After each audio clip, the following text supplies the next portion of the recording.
सर्वसामान्य तळागाळातील वाड्या वस्त्यांवरील नागरिकांसह कार्यकर्त्यांची निवडणूक आहे। त्यामुळे तळागाळातील काम करणाऱ्या कार्यकर्त्याला या निवडणुकीमध्ये प्रतिनिधित्व मिळालं पाहिजे। यासाठी शिवसेना पर्यायाने पक्षाचे मुख्य नेते व या राज्याच्या जनतेच्या हृदयातले मुख्यमंत्री एकनाथ शिंदे यांनी स्पष्ट सांगितलं।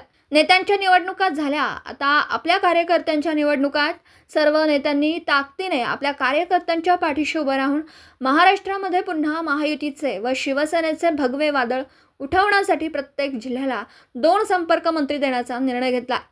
या संपर्क मंत्र्यांच्या माध्यमातून गल्लीबोळातील मतदारांपर्यंत शिवसेना पर्यायाने उमेदवारांना पोहोचवण्याचं आणि त्यांना हवे ते बळ देण्याची भूमिका पार पाडली जाणार। त्यामुळे शिवसेनेला आपली ध्येय धोरणं आणि आपला अजेंडा तसेच त्या उमेदवाराचा जाहीरनामा लोकांसमोर मांडण्यासाठीचा मार्ग सोपा आणि सुकर होणार आहे।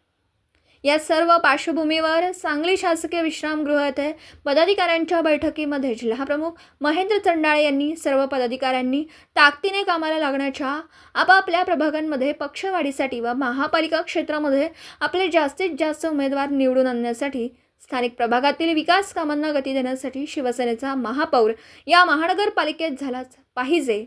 त्यासाठी प्रत्येक शिवसैनिकाने आपले मुख्य नेते एकनाथ शिंदे यांचं स्वप्न सत्यात उतरवण्यासाठी दिवस रात्र एक करून कामाला लागण्याची आवश्यकता आहे।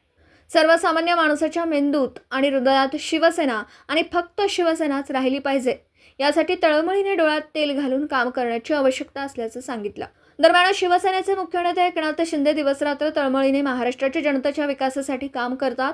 त्याचप्रमाणे प्रत्येकाने ग्रामीण भाग असो किंवा शहरी भाग जनहिताची कामं केली पाहिजेत आणि जनसामान्य जनतेच्या हृदयात शिवसेनेचं नाव कोरलं पाहिजे, असं मतही जिल्हाप्रमुख महेंद्र चंडाळे यांनी पुढे बोलताना व्यक्त केलं। सदर बैठकीस उपस्थित पदाधिकाऱ्यांनी पक्ष संघटनेसाठी, सांगली जिल्ह्याच्या विकासासाठी आम्ही सर्व कटिबद्ध आहोत। वरिष्ठ पातळीवर माहिती संदर्भात अथवा स्वबळाबाबतीत जे काही आदेश येतील त्याचे तंतोतंत पालन करीत आम्ही आगामी सर्व निवडणुकीला सामोरे जाऊ, असा विश्वास व्यक्त केला।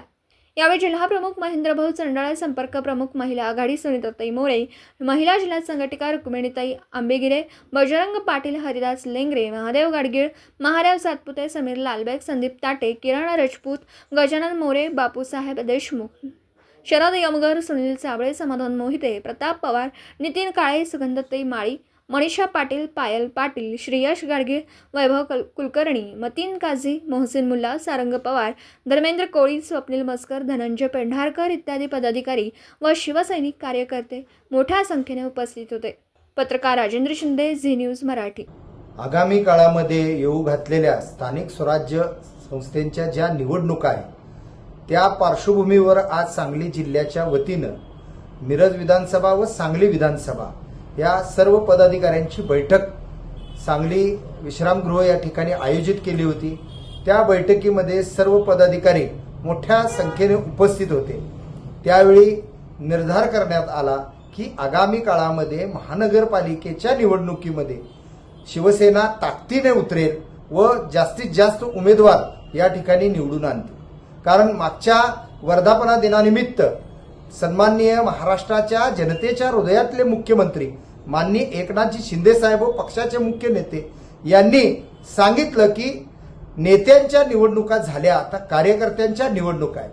त्या अनुषंगाने त्यांनी प्रत्येक जिल्ह्यामध्ये 2-2 संपर्क मंत्री या ठिकाणी दिलेले आहेत। म्हणजेच आगामी काळामध्ये लागणाऱ्या ज्या निवडणुका आहेत त्यामध्ये कोणत्याही बाबतीत कसुरी न राहता प्रत्येक पदाधिकाऱ्याला व कार्यकर्त्याला न्याय मिळेल।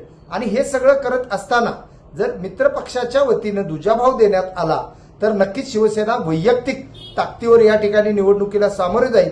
आणि आज बैठकीमध्ये खऱ्या अर्थानं आम्ही शिवसेनेचा महापौर या ठिकाणी सांगलीच्या सेवेसाठी उपलब्ध करून देऊ असं सर्व पदाधिकाऱ्यांनी एक निर्णय घेतलेला आहे। आणि त्या अनुषंगानं यापुढील वाटचाल सर्व पदाधिकाऱ्यांची सांगलीमध्ये असणार आहे।